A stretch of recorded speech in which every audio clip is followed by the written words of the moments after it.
할렐루야. 수요 예배를 통해 영광 돌리는 귀한 성도들에게 하나님의 크신 은혜가 함께하기를 주님의 이름으로 축복합니다. 우리가 계속 묵상해 오는 과정 속에 잘 알 수 있듯이 이 빌립보 교회는 참으로 장점이 많은 교회였고요. 특별히 사도 바울이 세운 여러 교회 가운데 애정을 가진 그러한 교회였습니다. 자, 그런데 이러한 빌립보 교회에도 여러 가지 문제점들이 대두되기 시작하는데요. 그것은 내적으로는 성도들 관계 속에서 갈등이 일어났고요. 그리고 외적으로는 유대 율법주의자들의 미혹이 교회 안팎으로 시험하고 있었습니다. 사도 바울은 이러한 유대 율법주의의 미혹 가운데 내가 얼마나 정통한 유대인이냐, 그리고 그 유대인으로서의 모든 그러한 여건들 또 그러한 상황들을 이야기하면서 그럼에도 불구하고 유대 율법주의가 얼마나 허무한 것인지 이미 그러한 상황 가운데 있었고 또 체험하고 경험했던 자기의 삶을 통해 이 율법주의가 얼마나 허무한지를 이야기하면서 예수님을 목적으로 하는 이 삶이 얼마나 복되고 아름다운 것인가를 강조하고 있습니다. 그러면서 그 자신도 완벽한 존재가 아니라 끊임없이 그리스도를 표대 삼아 하나님이 부르신 부름의 상을 위하여 달려가는 그런 미완성 존재이다, 아직 되어가는 존재이다라고 말씀하고 있습니다. 우리 이 말씀을 묵상하면서 우리 모두도 전진하는 자, 머물러 있는 자가 아니라 앞으로 나아가는 자가 되어야 될 텐데요. 이러한 사람들에게 하나님은 놀라운 축복과 은혜를 허락하십니다. 자, 그러면 성도들의 영적 전진을 가로막는 요소들이 무엇인가? 먼저 우리는 이 공짜주의라는 사실을 보게 돼요. 자, 마태복음 25장 25절에 보면 두려워하여 나가서 당신의 달란트를 땅에 감추어 두었었나이다. 보소서 당신의 것을 가지셨나이다라고 말하죠. 이것은 한 달란트 받은 종이 주인이 돌아와서 계수할 때 이야기했던 내용입니다. 그는 주인께로부터 받은 이 달란트를 땅에 묻어두고 그냥 가지고 있다가 주인에게 손해보지 아니하고 돌려주는 것으로 자기의 모든 임무를 감수했다라고. 본전이라도 내놓았으니 부끄럽지 않은 사람이라는 생각을 가지고 있었지만, 그러나 한 달란트 받은 종은 주인으로부터 내침을 당합니다. 기독교는 일확천금의 종교가 아닙니다. 기독교는 하나님의 놀라운 창대의 복을 이야기하지만 불로소득을 꿈꾸는 것은 신앙인의 모습이 아니고요. 그것은 철저히 죄로 여깁니다. 두 번째로 우리의 영적 전진을 가로막는 요소는 형식주의입니다. 마태복음 16장 11절에 어찌 내 말한 것이 떡에 관함이 아닌 줄을 깨닫지 못하느냐?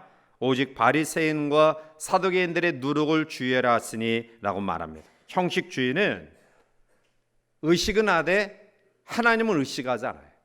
내가 하나님 앞에 어떠한 삶으로 예배하는지, 어떠한 목적으로 기도하는지, 어떠한 목적으로 신앙생활을 하는지 하나님은 전혀 의식하지 아니하고 보이는 사람을 의식합니다. 저들이 나를 어떻게 평가할까? 또 저들이 나를 어떻게 이야기할까? 사람에 대한 잘 보이는 태도, 이것이 바로 형식주의다. 주님은 그들을 철저하게 외면하십니다.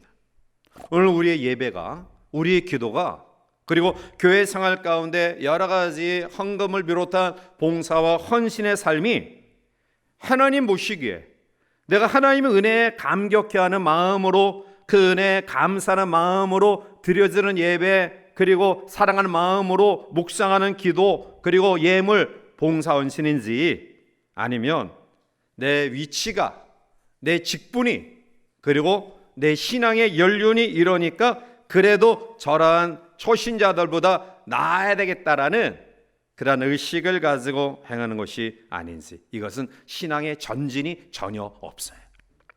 세 번째는 물질주의예요. 이것은 다른 말로 이야기하면 현실주의입니다. 하나님보다 물질의 가치를 더 높이 두는 행위를 이야기합니다. 이들은 침체되거나 침륜에 빠질 수밖에 없고요, 이 모든 것들은 마귀로부터 오는 시험입니다. 따라서 우리는 예비하신 상급을 위해, 즉 바울처럼 푯대를 향하여 부르신 부름의 상을 위하여 달려가는 열정이 있어야 돼. 지난 몇 주 동안 우리는 20세 이하 우리 축구 선수들이 4강에 올라가기까지의 그런 과정들을 아마 또 축구를 운동을 좋아하는 분들은 보셨을 거예요. 자, 그들은 무명 성도들이고요, 무명 선수들이고요. 사실은 김은중 감독이 20세 이하의 아이들을 데리고 출국했을 때 전혀 매스컴에 관심도 갖지 못했던 그런 상황인데요. 그 어린 선수들이 4년 동안 땀 흘려 또 수고함 속에 일치단결하여 온 민족에게 참 어려울 때에 소망을 주고 또 희망을 주고 또 용기를 주고 기쁨을 주었어요. 그리고 돌아올 때는 출국할 때와 달리 많은 매스컴들 그리고 많은 팬들의 환호 속에 그들이 돌아왔죠. 이와 같이 운동 경기를 통해서 어떤 좋은 성적을 올리기 위하여 4년 동안 그 어린 선수들이 다른 개인적인 생활 다 절제하고 또 자중하면서 노력했는데, 우리는 하나님 앞에 신앙의 성숙을 위해 어떠한 땀 흘림과 열심이 우리 가운데 있었는지 오늘 바울은 그러한 우리들에게 전진하는 성도가 되라라고 말합니다. 자, 15절 말씀을 우리 같이 가서 함께 읽어보실까요?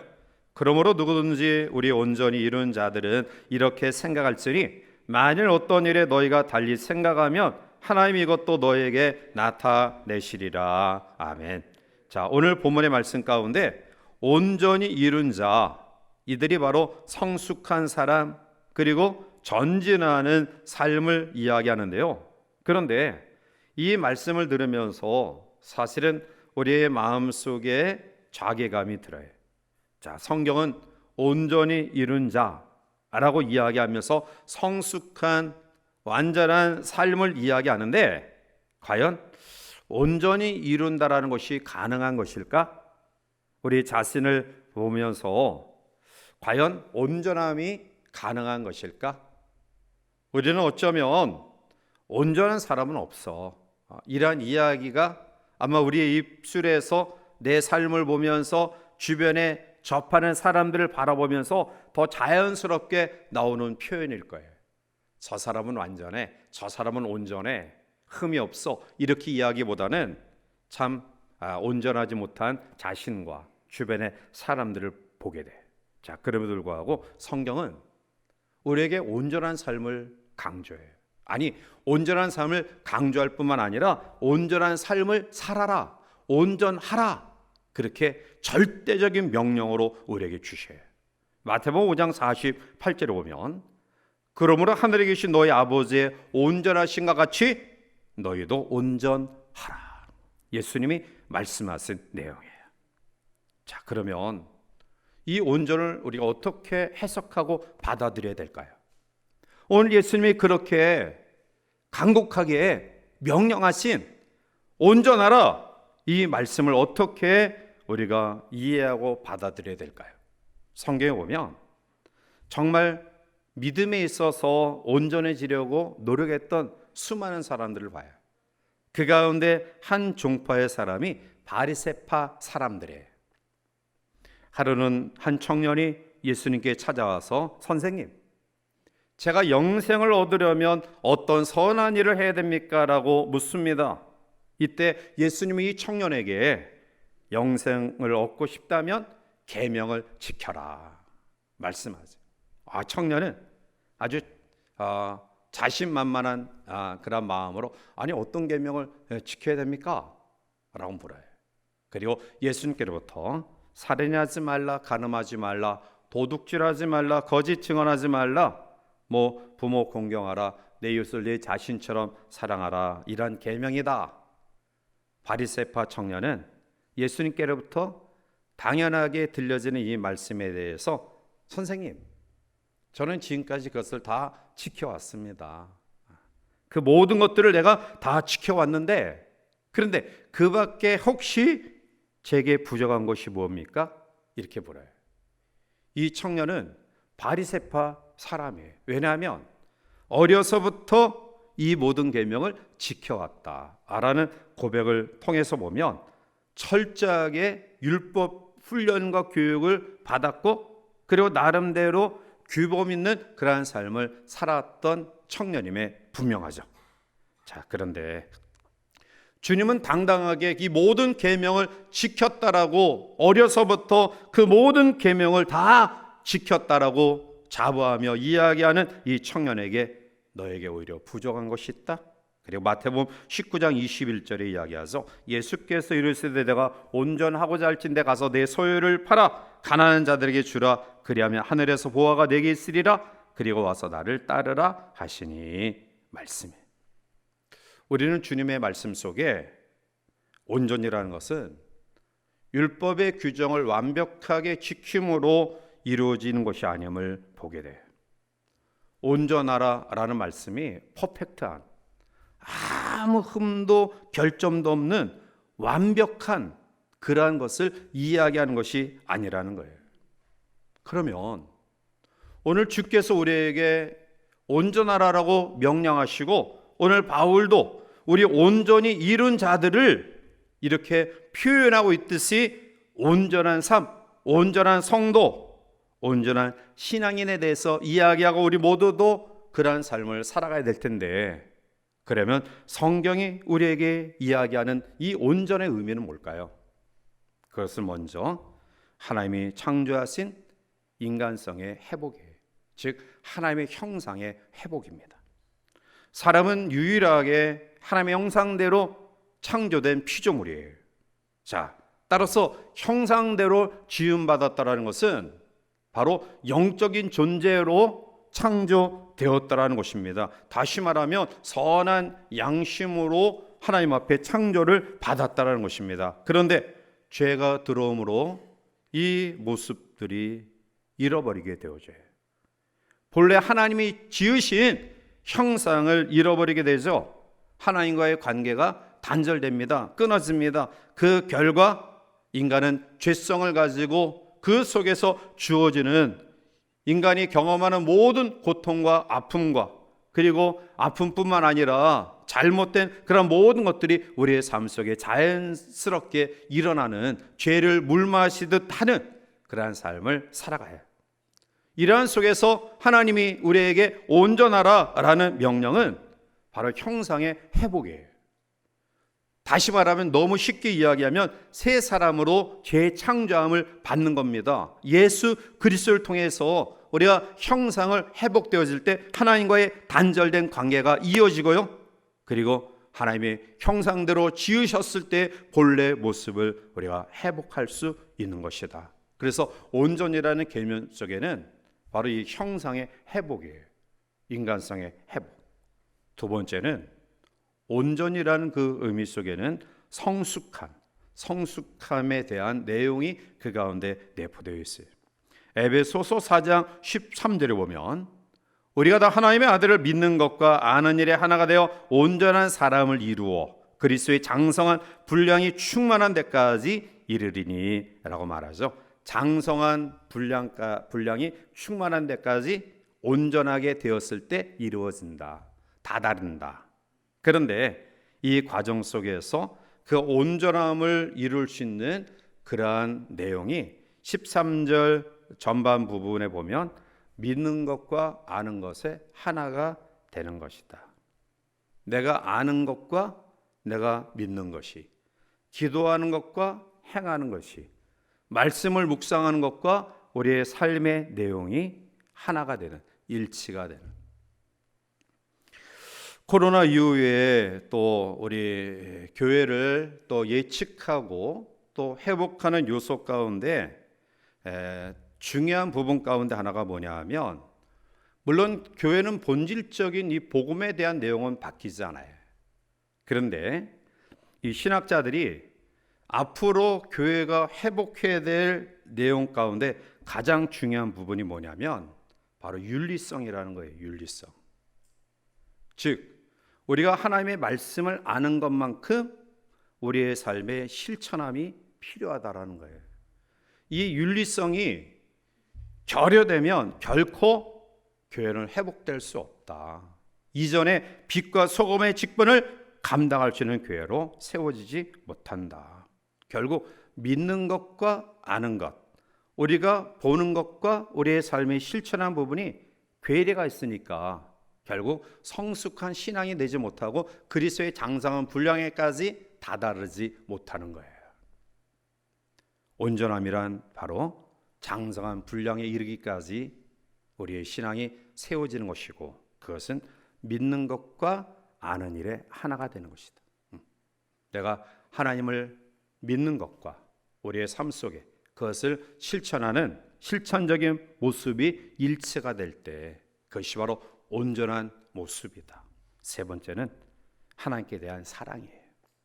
마가복음 12장 30절에 보면 내 마음을 다하고 목숨을 다하고 뜻을 다하고 힘을 다하여 주 너의 하나님을 사랑하라 하신 것이요 라고 말하죠. 즉 마음과 뜻과 목숨을 다하여 하나님을 사랑하고요, 그 하나님께로부터 우리에게 주어진 사랑이 우리의 생각과 마음과 삶을 지배하는 것, 우리의 행동을 지배하는 것, 그것이 바로 온전이다. 자, 그러기 위해서 오늘 우리에게 사도 바울은 바로 이러한 온전한 사람을 이루어라고 이야기해요. 자, 그런데 오늘 16절 말씀 가운데 보면 여러분들이 꼭 기억하셔야 될 15절 말씀 가운데 보면 그러므로 누구든지 우리 온전히 이룬 자들은 이렇게 생각할지니 만일 어떤 일에 너희가 달리 생각하면 하나님이 이것도 너희에게 나타내시리라 라고 말씀하는데요. 이 말씀의 의미는 뭐냐면 온전한 사람은 바울과 같은 신앙, 바울과 같은 견해, 바울과 같은 사상, 바울과 같은 믿음을 가지는 것이다. 그런데 다른 견해를 가지고 있는 사람들이 있어요. 그런데 바울은 여기서 아주 중요한 말씀을 주셔요. 하나님께서도 바울과 같은, 바울은 부족하지만 사실은 그래도 나름대로 부름의 상을 향하여 달려나가는, 앞으로 얘기했던 것처럼 하나님의 형상의 회복과 그리고 또 그의 신앙이 아름답게 성장하면서 하나님께도 받은 그 사랑을 가지고 영원 사랑한 마음을 가지고 살아가는, 사실은 일반적인 그러한 사람, 굉장히 겸손해서 내가 다 이루었담도 아니라고 고백하지만 사실은 그는 오늘 말씀 속에 주어지는 온전함을 이미 경험하고 이룬 사람이에요. 그런데 나와 같은 견해를 가지는 것이 온전한 사람이다 라고 이야기하면서, 그런데 나와 다른 견해를 가지고 있다 할지라도 오늘 15절 하반절에 너희가 달리 생각하면, 그러니까 바울과 같은 견해, 그러한 의식, 사상, 믿음, 체험, 고백, 그러한 것이 다르다 할지라도 하나님이 이것도 너희에게 나타내시리라. 즉 옳고 그름에 대한 판단은 하나님이 하신다라는 거예요. 너희들이 평가하지 말라는 거예요. 빌립보 교회 내 안에 있는 갈등과 감정 싸움 속에 옳고 그름을, 시시비비를 너희들이 상대방과 평가해서 이야기하지 마라. 이것 또한 하나님께서 나타내신다, 평가하신다. 오늘 우리는 여기에서 두 가지 귀한 교훈을 얻어요. 하나는 교회 생활 가운데서 다양성을 인정하는 넓은 마음이 필요해요. 오늘 우리가 그리스도를 목적으로 살아가는 삶 속에서 우리의 견해가 다를 수 있어요.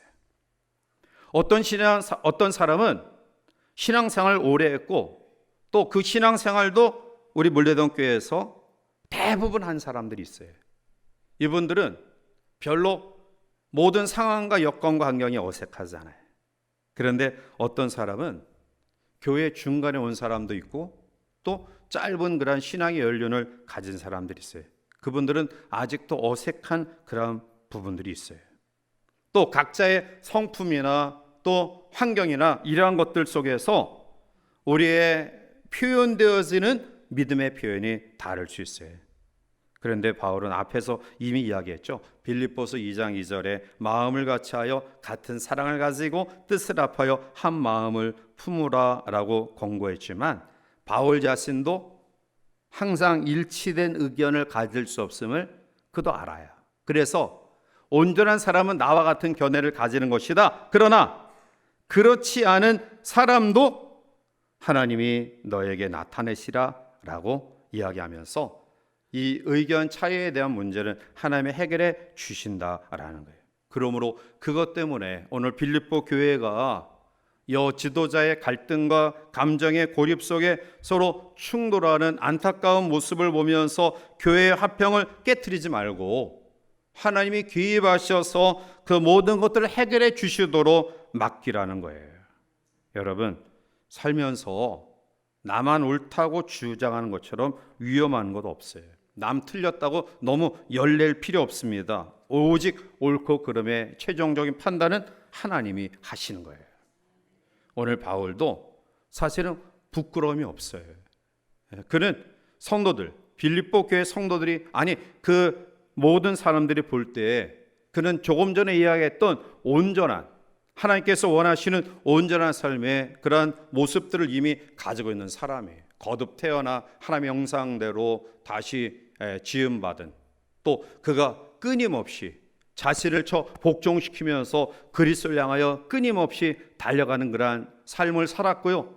하나님께 받은 그 사랑이 너무나 소중하고 귀하고 감사하기 때문에 그 사랑이 자기의 육신의 연약함, 또 나약함, 그리고 주변의 박해, 핍박 이런 것들 속에서도 여전히 중단 없는 영원 사랑한 마음을 가지고 전도의 삶을 살았던 사람이에요. 그런데 그 또한 나와 견해가 다를지라도 하나님이 나타내실 것이다. 판단은 하나님이 하신다라는 거예요. 두 번째로 오늘 16절 말씀 가운데 하나님 앞에 우리가 온전히 세워지는 그러한 삶은 바로 최선을 다하는 삶이다라는 거예요. 자, 16절 넘어가서 우리 함께 볼까요? 오직 우리가 어디까지 이르렀던지. 아멘. 믿음의 경주를 행해 나가는 너희들이 서로 신앙의 성숙도가 차이가 있을 것이다. 그런데 우리가 어디까지 이르렀든지 그대로 행하라. 그 모습을 그대로 이루어가라. 이러한 권면이에요. 예를 들면 믿음이 연약한 사람을 보고 왜 그렇게 미숙하냐? 책망하고 비난하지 말라는 거예요. 또 믿음이 많은 그러한 분량이 큰 그러한 사람은 믿음이 적은 사람처럼 후퇴하거나 퇴보하거나 그렇게 행동하지 말라는 거예요. 새로 믿은 사람이 눈에 띄게 예배에 열심히 참석하고 또 봉사하고 또 참여하면 목사로서 얼마나 감사하고 고마운지 몰라요. 그런데 시키지 않아도 해야 될 사람이 오히려 새로 믿은 사람보다 더 처지는 모습을 보면 너무너무 마음이 아파요. 그런데 우리가 이러한 것들을 보면서 신앙의 영적인 성숙도가 각각 다를지라도 서로 화평하고 한 마음을 품고 주를 섬기는 것이 교회다. 로마서 12장 18절에 할 수 있거든 너희로서는 모든 사람과 더불어 화목하라 라고 말씀하고 있어요. 즉 우리가 어떠한 믿음의 분량의 단계에 도달했든지 그 단계에 맞추어 나아가는 것이 그게 신앙의 온전함을 이루는 것이다. 오직 우리가 어디까지 이르렀던지 신앙의 연륜, 여러분들의 봉사, 헌신, 하나님의 은혜의 체험, 이러한 분량이 좀 많고 크고 그리고 더 강하게 이러한 은혜를 경험해서 거기서 앞으로 나아가야 돼요. 또 연약한 그런 마음을 가진 사람은 그 상태로 뒤쫓아오도록 잘 배려하고 그리고 또 그들에 대해서 따뜻한 애정을 가지면 돼요. 나와 다르기 때문에, 나와 신앙의 성숙도가 다르기 때문에 비난하거나 우리가 서로 다른 사람을 탓하는 것은 온전한 삶의 모습은 아니다라는 거예요. 따라서 오늘 성경은 그대로 행할 것이다. 즉 예수님 한 분만으로 만족하면서 우리가 지금까지 살아왔던 삶 그대로 계속해서 매일매일 달려나가는 삶, 그것이 바로 온전함이다라는 거예요. 영어에서 가장 많이 쓰이는 표현 가운데 하나가, 물론 그들은 뭐 thank you, 또 뭐 love, 뭐 이런 표현들을 많이 하지만 역동성 있는 어떤 그 전진의 행위에 대한 그런 배경 속에 표현되어지는 표현 가운데 하나는 keep going, 계속 가라, 멈추지 말라, 계속해서 앞으로 가라라는 표현이에요. 오늘 그것을 우리 신앙에 좀 적용했으면 좋겠어요. 우리가 하나님 앞에 온전함을 회복하면서 그 온전한 그런 믿음의 확신이 우리 가운데 있다고 한다면 지금 멈추지 말고 앞으로 계속 가는 그런 결단이 우리 가운데 있기를 바랍니다. 1985년도 뉴욕 마라톤 대회에서 린다 다운이라는 그런 여인이 참여했는데요. 린다 다운은 신체적 장애를 가진 여인이에요. 그래서 항상 목발을 의지하고 이 행보가 불편한 여인인데요. 그런데 이 여인이 목발을 의지해서 42.195, 그러니까 이 마라톤 풀 코스를 12시간 만에 완주했어요. 뒤뚱뒤뚱 정말 힘에 겨워 목발에 의지하여 이 경주의 모습을 한 이 여인을 그 오랜 시간 동안 수많은 사람들이 해산하지 아니하고 그 여인이 그 골인점에 들어오기까지 멈춰서서 계속 박수치고 격려해요. 눈물을 흘리며 그를 격려합니다. 그 당시 대통령이었던 레이건 대통령도 전화로 이 여인에 대한 완주에 대해서 격려해 주었다고 해요. 자, 그런데 이 여인이 이 불편한 몸을 이끌고 마라톤 코스를 완주한 이후에 그는 이렇게 고백합니다. 나에게 강한 의지와 노력할 수 있는 인내와 그리고 목발을 받칠 수 있는 양 겨드랑이를 주신 하나님께 감사드립니다.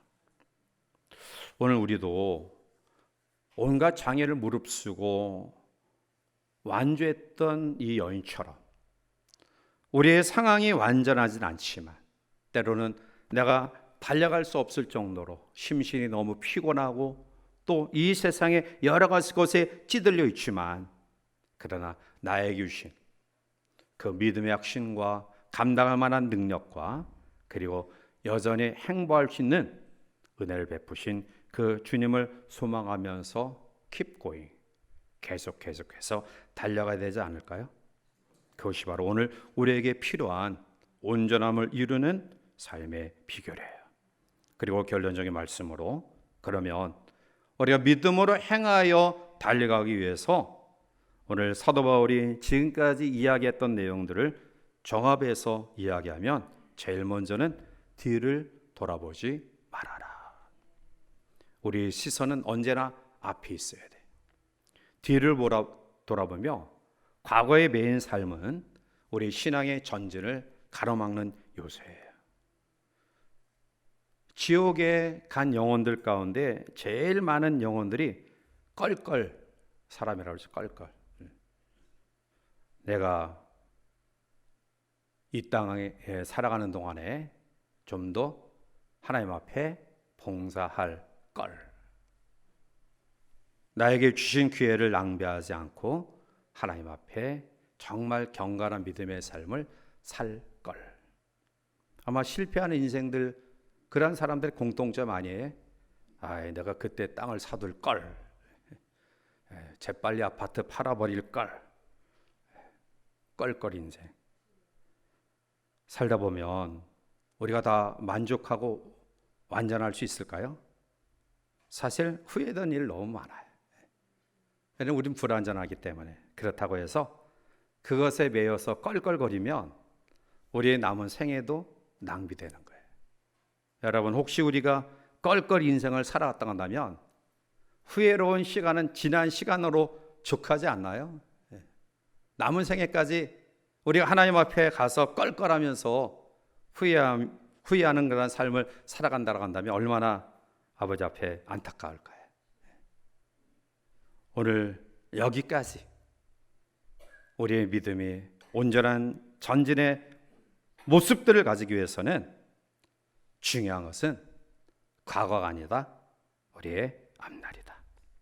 불행하고 힘들고 어려웠어도 하나님 앞에 말씀을 부여잡고 깊고이 계속해서 전진하는 삶이 우리 가운데 있다고 한다면 훨씬 좋은 길이 우리 가운데 예비되어 있음을 믿습니다. 두 번째는 포기하지 말아야 돼. 좋은 생각을 포기하지 말고요, 좋은 일을 포기하지 말고요, 무엇보다도 믿음의 삶을 포기해서는 안 돼요. 여러분, 자전거를 탈 때, 배울 때 계속해서 페달을 움직여야지만이 자전거가 넘어지잖아요. 페달 돌리는 것을 멈추면 좌우로 쓰러져요. 마찬가지예요. 오늘 우리의 삶에 항상 좋게 펼쳐지는 인생은 아니지 않습니까?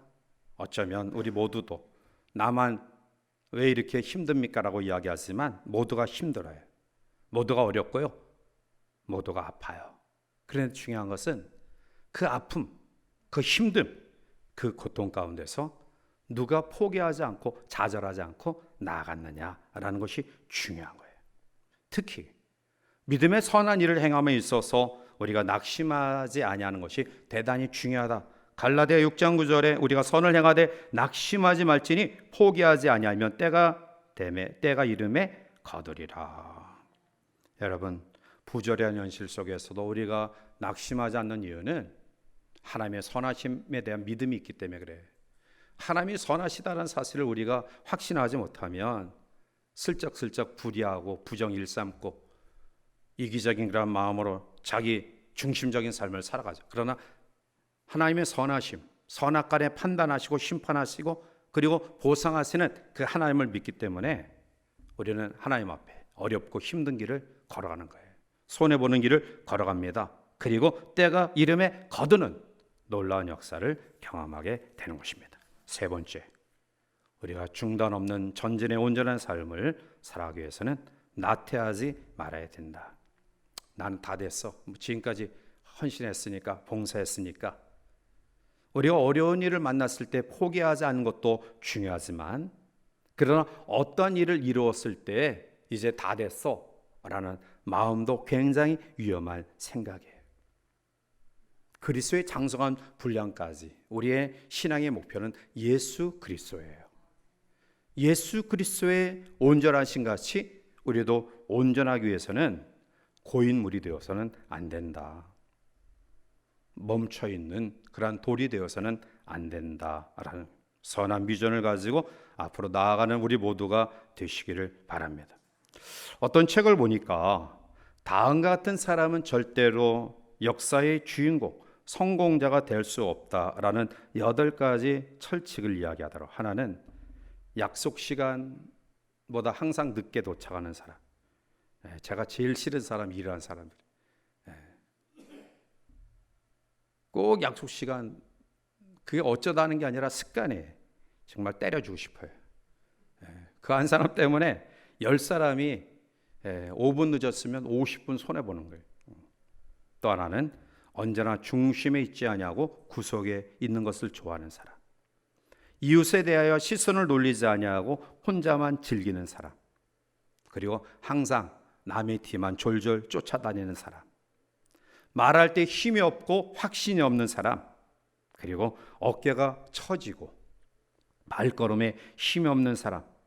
7번째, 언제 봐도 지루하고 권태로운 얼굴을 가지고 있는 사람. 그리고 마지막 8번째로는 남의 허점이나 단점을 보면 흥분하며 얘기하기를 좋아하는 사람. 이러한 사람은 역사의 그 상황 속에서 절대로 성공자로 세워질 수 없다라고 지적하더라고요. 그렇습니다.